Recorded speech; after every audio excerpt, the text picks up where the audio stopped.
এই মুহূর্তে সবচেয়ে বিরাট বড় খবর, রাজ্য সরকারি কর্মচারীদের কেন্দ্রীয় হারে দিয়ে দেওয়া হবে, বড় ঘোষণা করা হলো। ক্ষমতায় এলে কেন্দ্রীয় হারে দিয়ে দেওয়া হবে ঘোষণা করলো বিরোধী দল নেতা এবং শুভেন্দু অধিকারী।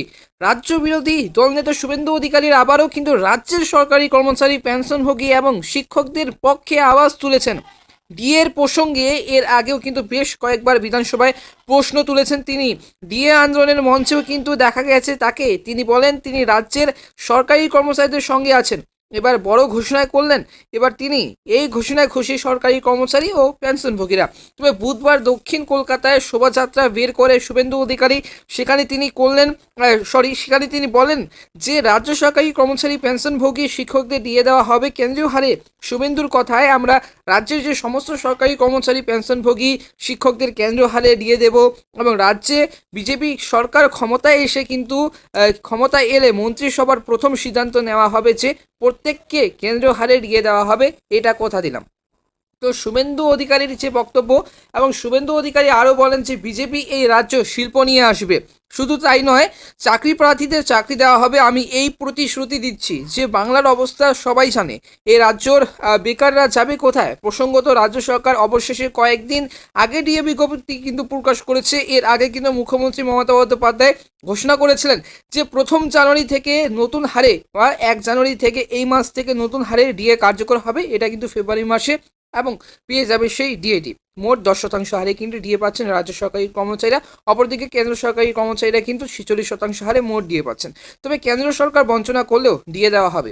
মুখ্যমন্ত্রী সেদিন এটাও বলেছিলেন যে ডিএ দেওয়া রাজ্য সরকারের জন্য ঐচ্ছিক। রাজ্য সরকারি কর্মচারীদের রাজ্য সরকারের জারি করা বিজ্ঞপ্তি অনুসারে এই ডিএ দেওয়া হবে 6ষ্ঠ বেতন কমিশনের অধীনে। এবং রাজ্য সরকারি কর্মচারী, শিক্ষক ও অশিক্ষক কর্মচারী, পঞ্চায়েত পৌরসভার কর্মচারীরাও কিন্তু এই ডিএ পাবেন। এছাড়া কিন্তু এসব বিভাগের অধীনে আসা সকল পেনশনভোগীরা বকেয়া মহার্ঘ ভাতা পাবেন। তবে কিন্তু আজ কিন্তু 351তম দিন ধরে আন্দোলন করছেন তারা সংগ্রামী যৌথ মঞ্চে। তো বন্ধুরা, সংগ্রামী যৌথ মঞ্চের এবং ক্ষেত্রে রাজ্যের বিরোধী দলনেতা শুভেন্দু অধিকারী আবারও বলেন যে পেনশনভোগী এবং শিক্ষকদের পক্ষে আওয়াজ তুলেছেন। তবে ডিএর প্রসঙ্গে কিন্তু আগেও বেশ কয়েকবার কিন্তু বিধানসভায় প্রশ্ন তুলেছিলেন বিরোধী দলনেতা শুভেন্দু অধিকারী। তবে কিন্তু ডিএ আন্দোলনের মঞ্চেও কিন্তু দেখা গেছে তাকে, এই যে তিনি আবারও বলেন যে তিনি রাজ্যের নাকি সরকারি কর্মচারীদের সঙ্গে আছেন। এবার বড় ঘোষণা করলেন তিনি। এই ঘোষণায় কিন্তু পশ্চিমবঙ্গের সমস্ত রাজ্য সরকারি কর্মচারী এবং পেনশনভোগীরা কিন্তু খুশি হয়েছে। তবে বুধবার গতকাল দক্ষিণ কলকাতায় শোভাযাত্রা বের করেন শুভেন্দু অধিকারী। সেখানে তিনি বলেন যে রাজ্য সরকারি কর্মচারী, পেনশনভোগী শিক্ষকদের দিয়ে দেওয়া হবে কেন্দ্রীয় হারে। শুভেন্দুর কথায় যে আমরা রাজ্য সমস্ত সরকারি কর্মচারী, পেনশনভোগী শিক্ষকদের কেন্দ্রীয় হারে দিয়ে দেব। এই যে রাজ্য সরকারি রাজ্যে বিজেপি সরকার ক্ষমতায় এলে মন্ত্রিসভায় প্রথম সিদ্ধান্ত নেওয়া হবে যে প্রত্যেককে কেন্দ্রীয় হারে দিয়ে দেওয়া হবে, এটা কথা দিলাম এবং শুভেন্দু অধিকারী মতে। এবার শুভেন্দু অধিকারী আবারও বলেন যে বিজেপি এই রাজ্যে শিল্প নিয়ে আসবে। শুধু তাই নয়, চাকরি প্রার্থীদের চাকরি দেওয়া হবে, আমি প্রতিশ্রুতি দিচ্ছি। তবে এই যে প্রসঙ্গত রাজ্য সরকার অবশেষে কয়েকদিন আগে কিন্তু ডিএ বিজ্ঞপ্তি প্রকাশ করেছে। এবার কিন্তু তোড়জোড়, এবার তড়িঘড়ি, এবং তারপর কিন্তু আগামী 19 জানুয়ারি এবং আগামী এই মাসে 19 জানুয়ারি মহাসমাবেশ করবে সকল সংগ্রামী যৌথ মঞ্চের সদস্যরা। এর আগে মুখ্যমন্ত্রী মমতা বন্দ্যোপাধ্যায় ঘোষণা করেছিলেন মাত্র 4% ডিএ, এবং ডিএ নিয়ে কিন্তু এই যে গত ডিসেম্বর মাসেই কিন্তু